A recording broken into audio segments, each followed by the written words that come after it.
Memang benar bahwa hukum Taurat mengharuskan seseorang yang kedapatan berzina dilempar batu. Namun yang aneh di sini adalah bahwa perempuan ini sendirian saja.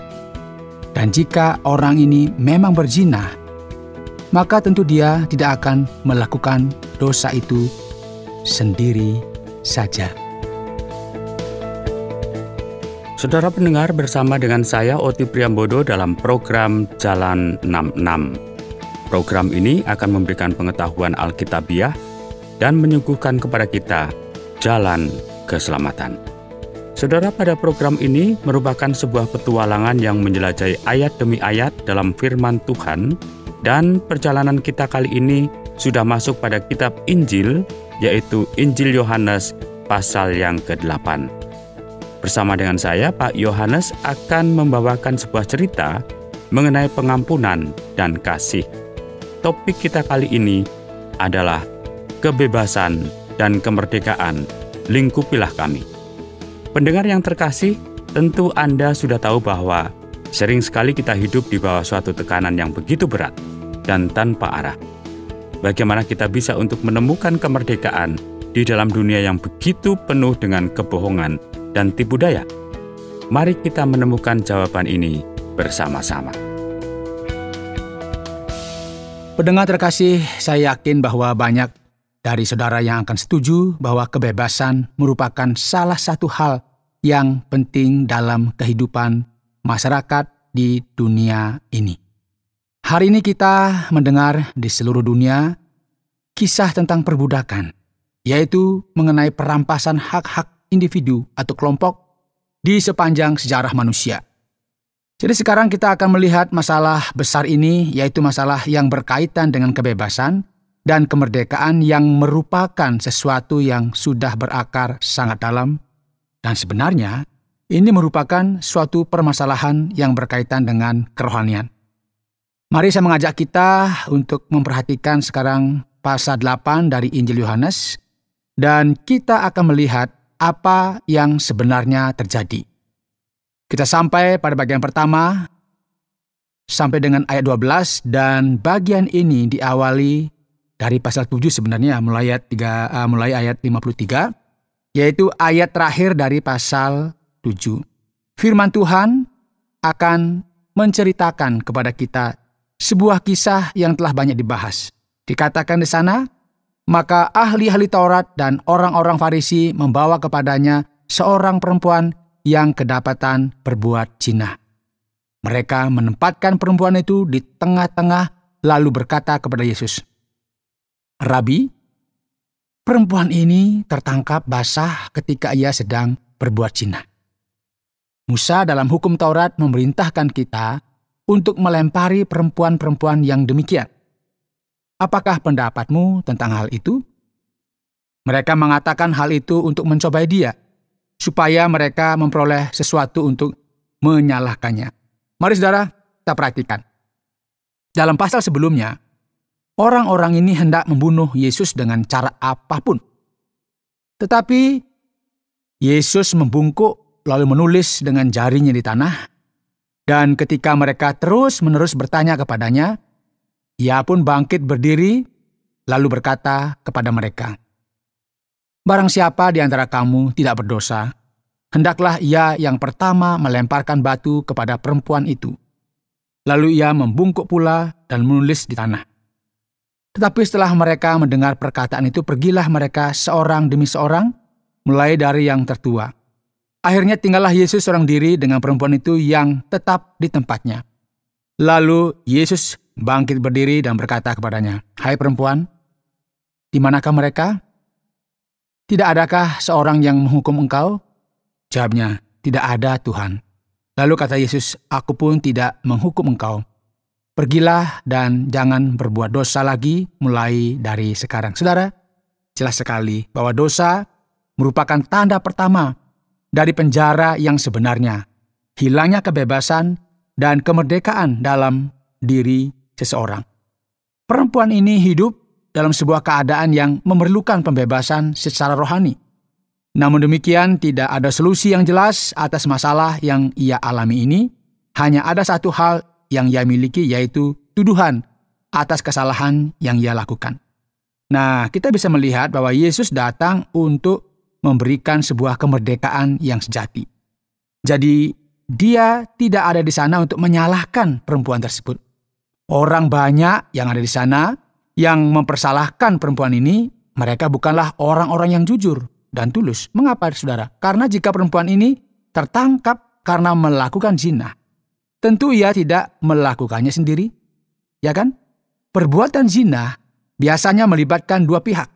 Dan di sini kita bisa melihat bahwa Yesus juga tidak mau dipengaruhi oleh sikap pemimpin agama yang salah ini, yang tidak mengenal Allah. Jika kita terus memperhatikan firman Tuhan, dalam beberapa ayat setelah ini, Yesus akan memberikan konfirmasinya kembali bahwa ia diutus oleh Bapa. Mari perhatikan ayat 12, dikatakan di sana, "Akulah terang dunia. Barang siapa mengikut aku, ia tidak akan berjalan dalam kegelapan, melainkan ia akan mempunyai terang hidup." Orang-orang Farisi mempertanyakan kesaksian ini kepada Yesus, namun Yesus menjawab bahwa kesaksian yang ia berikan ini berasal dari Allah sendiri, yaitu bahwa Allah adalah saksinya. Namun tetap saja mereka tidak mengerti akan hal ini. Dalam ayat 18, kita akan melihat dengan jelas firman Tuhan berkata, "Akulah yang bersaksi tentang diriku sendiri, dan juga Bapa yang mengutus aku bersaksi tentang aku." Sekali lagi kita akan melihat bahwa mereka menolak apa yang Yesus katakan dan mulai bertanya kepadanya tentang siapakah Bapanya. Yesus melanjutkan perkataannya dan terus menyampaikan kebenaran kepada mereka dengan berkata, "Kamu berasal dari bawah, aku dari atas. Kamu dari dunia ini, aku bukan dari dunia ini. Karena itu tadi aku berkata kepadamu bahwa kamu akan mati dalam dosamu. Sebab jika kamu tidak percaya bahwa akulah Dia, kamu akan mati dalam dosamu." Pendengar yang dikasihi oleh Tuhan, coba kita perhatikan bagian ini. Ketika Yesus mengatakan kebenaran, ternyata hal itu menimbulkan kemarahan dari banyak orang yang mengakibatkan penolakan karena mereka ini adalah orang berdosa. Dosa inilah yang merusak perempuan yang tertangkap basah sedang berzina. Dosa ini jugalah yang membuat masalah dalam kehidupan para pemimpin agama Yahudi yang tidak mau menerima siapakah Yesus itu sesungguhnya. Dosa merupakan alasan penjara yang sejati bagi umat manusia. Alasan hilangnya kebebasan. Sementara itu banyak orang sedang berteriak-teriak, memohon untuk dibebaskan dari dosa. Dan setelah ini Yesus menyatakan dirinya sebagai seseorang yang dikirim oleh Allah yang merupakan terang dunia. Ia dikirim untuk menyelesaikan masalah yang ada dalam kehidupan dan kerohanian umat manusia. Saudara, ayat 31 berkata, "Maka katanya kepada orang-orang Yahudi yang percaya kepadanya, 'Jikalau kamu tetap dalam firman-Ku, kamu benar-benar adalah murid-Ku, dan kamu akan mengetahui kebenaran, dan kebenaran itu akan memerdekakan kamu.'" Sekali lagi, kebebasan dan kemerdekaan lingkupilah kami. Ini adalah seruan dari setiap kelompok demokratis yang tidak ingin hidup di bawah pemimpin yang diktator, yang tidak ingin hidup dalam tekanan. Namun demikian, saudara, tekanan yang paling dahsyat adalah tekanan yang dimiliki oleh orang-orang yang tidak ingin mengenal Allah atau mengenal keselamatan. Orang Yahudi ini pun mulai berkata jujur. Mereka mulai berkata, "Tunggu dulu, mengapa orang ini berbicara mengenai kemerdekaan?" Dan mungkin saudara juga mulai bertanya dalam hati, kemerdekaan apa? Bukankah saya ini orang yang merdeka? Saya bisa pergi kemana saja saya mau. Saya bisa melakukan apa saja yang saya inginkan. Dan inilah yang sebenarnya dikatakan oleh orang Yahudi yang berpikir bahwa kami adalah keturunan Abraham dan tidak pernah menjadi hamba siapapun. Apa yang terjadi dengan semua masalah mengenai kemerdekaan ini, saudara? Yesus kemudian menjawab mereka, katanya, "Aku berkata kepadamu, sesungguhnya setiap orang yang berbuat dosa adalah hamba dosa, dan hamba tidak tetap tinggal dalam rumah, tetapi anak tetap tinggal dalam rumah. Jadi apabila anak itu memerdekakan kamu, kamu pun benar-benar merdeka. Saudara, menarik sekali jika kita pikirkan bahwa banyak orang di luar sana yang beranggapan bahwa mereka merupakan orang merdeka. Namun mereka ini sebenarnya dipenjara oleh kejahatan mereka dan dikendalikan oleh dosa-dosa mereka. Berapa banyak orang yang hidup tidak bahagia karena mereka tidak dapat terbebas dari sesuatu yang sebenarnya sederhana? Yesus berkata, jadi apabila anak itu memerdekakan kamu, kamu pun benar-benar merdeka. Aku tahu bahwa kamu adalah keturunan Abraham. Tetapi kamu berusaha untuk membunuh aku karena firman-Ku tidak beroleh tempat di dalam kamu. Apa yang kulihat pada Bapa, itulah yang kukatakan. Dan demikian juga kamu perbuat tentang apa yang kamu dengar dari bapamu. Pendengar yang dikasihi oleh Tuhan, pasti semakin membingungkan kisah ini. Kini Yesus akan menyatakan kepada mereka mengenai apa sesungguhnya yang menjadi akar dari hilangnya kebebasan. Ia mulai berbicara mengenai asal-usul mereka yang mulai mempertanyakan Yesus. Mereka berkata kepadanya, apa maksudmu dengan Bapa? Bapa kami adalah Abraham. Kata Yesus kepada mereka, jikalau sekiranya kamu anak-anak Abraham, tentulah kamu mengerjakan pekerjaan yang dikerjakan oleh Abraham.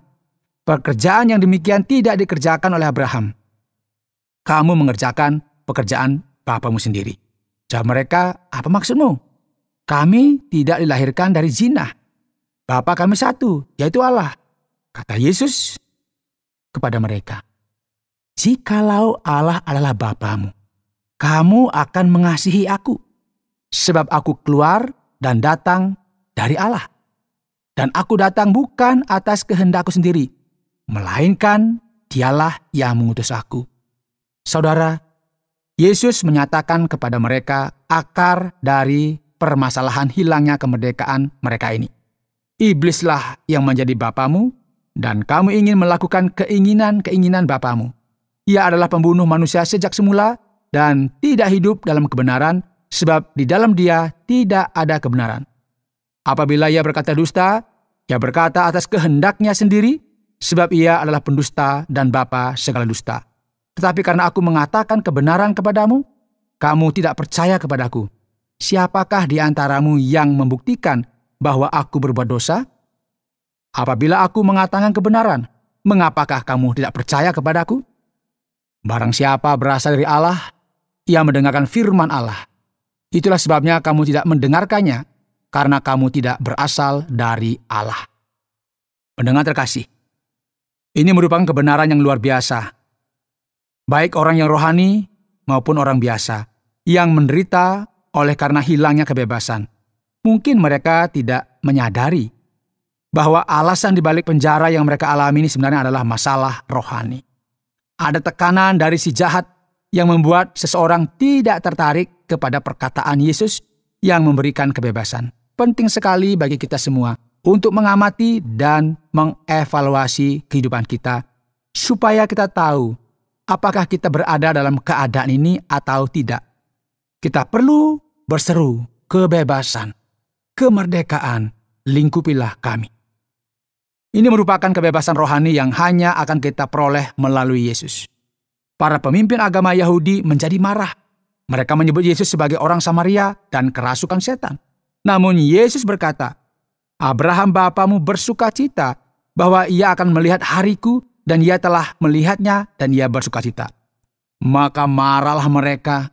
Kata orang-orang Yahudi itu kepadanya, umurmu belum sampai 50 tahun dan engkau telah melihat Abraham? Yesus pun akan membuktikan bahwa ia adalah satu-satunya sumber kemerdekaan. Dan ia akan mengatakan sesuatu yang luar biasa. Kata Yesus kepada mereka, aku berkata kepadamu, sesungguhnya sebelum Abraham jadi, aku telah ada. Dengan berkata demikian, sebenarnya Yesus sedang menyamakan dirinya dengan Allah. Lalu mereka mengambil batu untuk melempari dia. Tetapi Yesus menghilang dan meninggalkan bait Allah. Pendengar yang dikasihi oleh Tuhan, teriakan hati setiap umat manusia adalah kemerdekaan. Dan jangan selalu lupa akan apa yang tertulis dalam pasal 8 ini. Jadi apabila anak itu memerdekakan kamu, kamu pun benar-benar merdeka. Anda sedang mendengarkan Jalan 66 dalam rangkaian kisah Injil Yohanes pasal yang ke-8 yang telah dijelaskan oleh Pak Yohanes dengan topik kebebasan dan kemerdekaan, lingkupilah kami. Terima kasih banyak para pendengar sekalian yang telah setia untuk mendengarkan penjelasan yang sudah disampaikan oleh Pak Yohanes. Dan sekarang saatnya kita untuk menanyakan beberapa hal yang menjadi keraguan untuk kita bisa sampaikan, dan juga secara khusus kita akan mencoba untuk memperdalam lagi firman Tuhan kali ini. Pak Yohanes, kalau kita perhatikan pada pasal yang ke-8 kitab Yohanes ini, diawali dengan cerita yang sepertinya merupakan sesuatu yang di luar konteks. Dan mengapa cerita ini tiba-tiba muncul, Pak Yohanes? Ya, Pak Oti, ini sesuatu yang banyak dibahas. Kisah tentang perempuan yang tertangkap basah melakukan zina ini memang agak aneh ya. Karena sepertinya kisah ini mengganggu urutan yang kita miliki dalam pasal 7 ayat 52 ini, yang sepertinya berlanjut dalam pasal 8 ayat 12. Jadi ketika kita membaca bagian ini yang berkata, "Selidikilah kitab suci dan engkau akan tahu bahwa tidak ada nabi yang datang dari Galilea." Dan ketika Yesus berbicara lagi kepada orang-orang tersebut dan berkata, "Akulah terang dunia," sepertinya ini merupakan urutan yang lebih cocok, dan kisah yang ada di antara kedua ini seakan-akan mengganggu urutan dari teks ini. Dan sebenarnya Pak Oti, dalam beberapa manuskrip dari kitab Yohanes, cerita ini tidak terdapat di sini. Ada yang menaruhnya di akhir dari kitab ini, ada juga yang menaruhnya di bagian lain. Jadi dengan demikian, kita tahu bahwa sebenarnya kisah ini bukan merupakan bagian dari narasi yang ada di sini. Beberapa orang juga percaya bahwa ini bukan merupakan tulisan Yohanes. Namun demikian, kita tidak bisa membuang bagian ini atau menganggap bagian ini tidak penting. Jika bagian ini ada di dalam firman Tuhan, maka ini merupakan inspirasi dari Roh Kudus. Dan bagian ini harus kita akui sebagai firman Tuhan. Namun kita juga perlu menyadari bahwa kisah ini tidak cocok dengan susunan dari narasi ini. Namun kita juga perlu mengingat bahwa bagian ini penting untuk kita pelajari. Demikian jawaban saya, Pak Oti. Yang berikutnya, Pak Yohanes, cerita mengenai perempuan yang berzina merupakan sebuah cerita yang sangat terkenal. Kita perhatikan ketika dikatakan, "Barang siapa di antara kamu tidak berdosa, hendaklah ia yang pertama melemparkan batu pada perempuan itu." Mengapa pada saat itu Yesus tidak menghukum wanita tersebut? Apakah Yesus menganggap pezina sebagai seorang yang tidak begitu berdosa? Bagaimana sebenarnya, Pak? Sebenarnya, Pak Oti, pertanyaan ini lebih kompleks dari sekedar yang Bapak tanyakan tadi. Dan kita perlu mempelajari hal ini dengan lebih hati-hati. Sebenarnya yang terjadi adalah bahwa hal ini merupakan perangkap bagi Yesus dan bukan merupakan sesuatu yang murni. Memang benar bahwa hukum Taurat mengharuskan seseorang yang kedapatan berzina dilempar batu. Namun yang aneh di sini adalah bahwa perempuan ini sendirian saja. Dan jika perempuan ini memang berzina, maka tentu dia tidak akan melakukan dosa itu sendiri, kan? Jadi di mana pendosa yang lain yang juga melakukan dosa yang sama ini? Tidak kita lihat dalam kisah ini. Sebenarnya motivasi di balik ini semua adalah ketidakadilan. Mereka ini hanya mau menjebak Yesus. Kita juga tahu bahwa orang Romawi tidak mengizinkan orang Yahudi melaksanakan hukuman mati dengan hukum mereka sendiri. Orang Romawi menghargai agama Yahudi dan mereka menyebutnya sebagai religio licita atau agama yang diperbolehkan. Mereka memiliki pengadilan mereka sendiri, penghakiman mereka sendiri. Ini semua diizinkan untuk dilakukan, namun harus diingat, mereka tidak boleh menjatuhkan hukuman mati tanpa persetujuan orang Romawi. Jadi sebenarnya apa yang terjadi di sini? Jika Yesus berkata, "Lempari dia dengan batu," maka mereka akan memanggil orang Romawi dan berkata, "Yesus menghukum mati seseorang tanpa adanya persetujuan dari orang Romawi." Nah, ini jebakan. Dan inilah latar belakang dari apa yang terjadi di sini. Dan selain ini juga tidak ada saksi dari apa yang terjadi. Dan ini semua merupakan sesuatu yang kacau dan salah besar. Kita tahu bahwa Yesus tidak membenarkan hal ini juga. Yesus berkata di hadapan orang banyak, "Barang siapa di antara kamu tidak berdosa." Maksudnya adalah bukan berkata siapa yang tidak pernah berdosa dalam hidupnya. Namun ia berkata siapa tidak pernah berdosa dalam hal yang khusus ini. Hendaklah ia pertama melemparkan batu kepada perempuan itu. Apakah perempuan ini saja yang melakukan dosa tersebut? Yesus tidak mengurangi dosa orang ini. Karena dalam bagian akhir ia berkata, pergilah dan jangan berbuat dosa lagi mulai dari sekarang. Yesus menunjukkan sebuah pengampunan, sebuah pembebasan yang sejati dari dosa. Dan ia juga membuat dirinya terhindar dari jeratan yang dibuat oleh para pemimpin agama pada zamannya.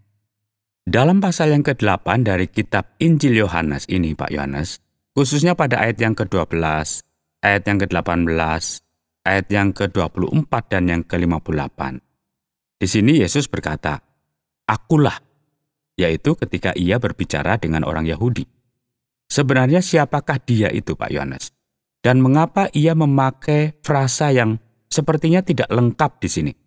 Jika kita lihat sekilas, mungkin kita akan berpikir, apa yang ia maksudkan di sini? Siapakah dia? Kata akulah itu merupakan sebuah referensi dari Allah itu sendiri. Ketika Alkitab berbicara tentang Allah yang esa dan yang benar itu, Allah selalu menyatakan dirinya dengan berkata, akulah. Jika kita menyadari realita ini, yaitu kebenaran ini, maka apa yang sesungguhnya Yesus coba untuk katakan di sini? Ia sedang berkata bahwa ia sama berkuasanya, sama hebatnya dengan Allah dalam perjanjian lama. Dialah Yahweh, Sang Jehovah dalam perjanjian lama. Ketika ia melakukan hal ini, maka yang terjadi adalah orang mengambil batu dan hendak melemparinya dengan batu. Mengerikan sekali ya. Orang ini telah menghujat Allah. Jadi di sini, Yesus meresponi mereka dengan mengejek mereka yang menolak perkataannya. Kemudian ia berkata, akulah firman itu. Akulah Allah yang menjelma menjadi manusia. Akulah Allah yang benar. Dan akulah firman yang menjadi daging, yang tinggal di antara manusia.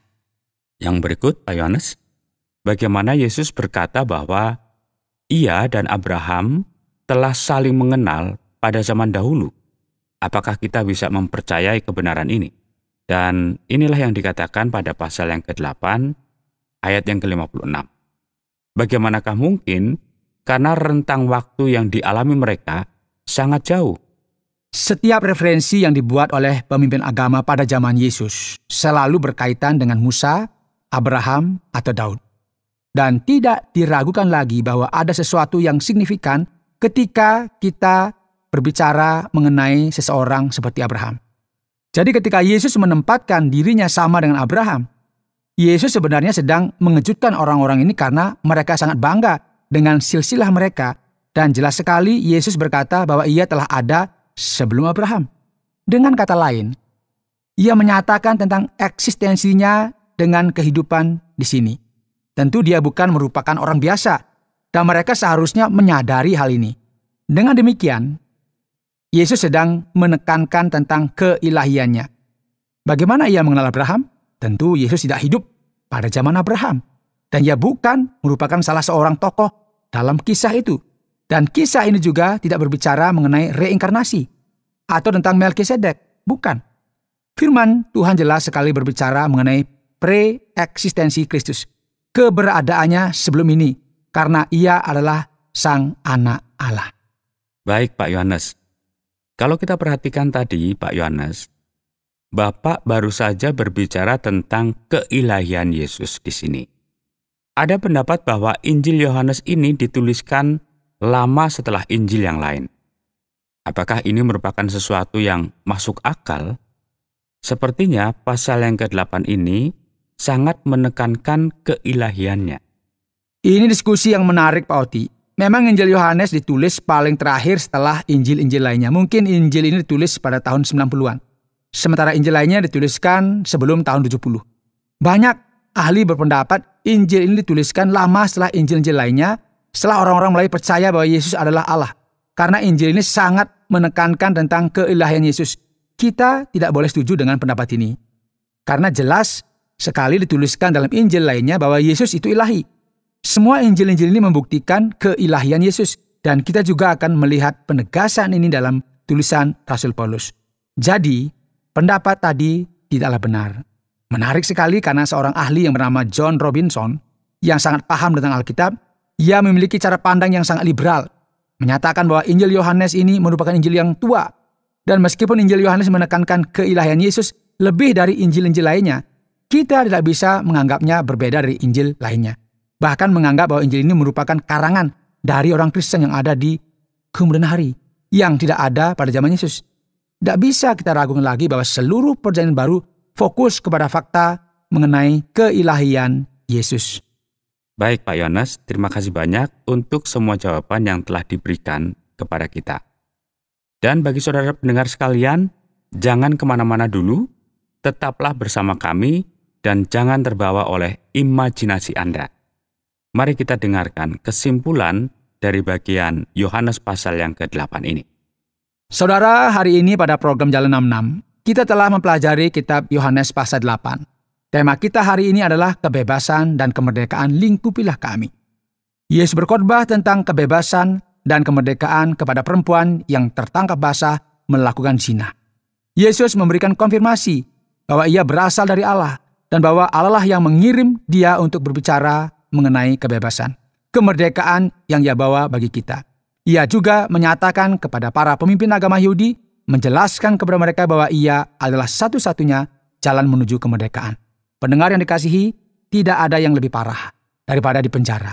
Perasaan paling parah adalah ketika kita dikendalikan oleh kecanduan, oleh dosa, dan terjebak di dalamnya sehingga kita menjadi budak. Dan inilah mengapa saya menyarankan kepada saudara, supaya Anda menerima kebebasan dan kemerdekaan yang berasal dari Yesus ini yang akan membebaskan hati Anda.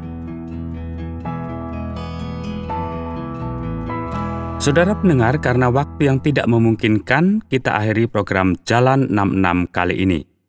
Apakah saudara ingin mengetahui terlebih mengenai kehidupan dan pengajaran Yesus?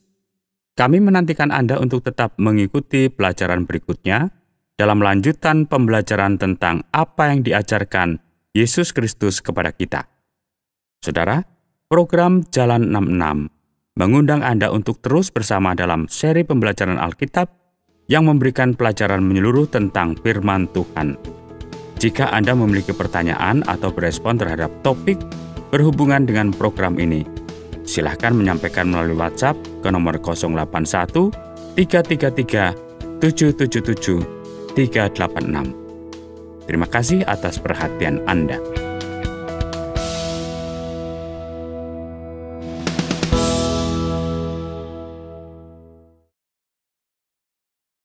Terima kasih Anda sudah mengikuti program kami. Jika Anda diberkati, jangan lupa like, komen, dan share supaya Anda tidak ketinggalan setiap program terbaru kami.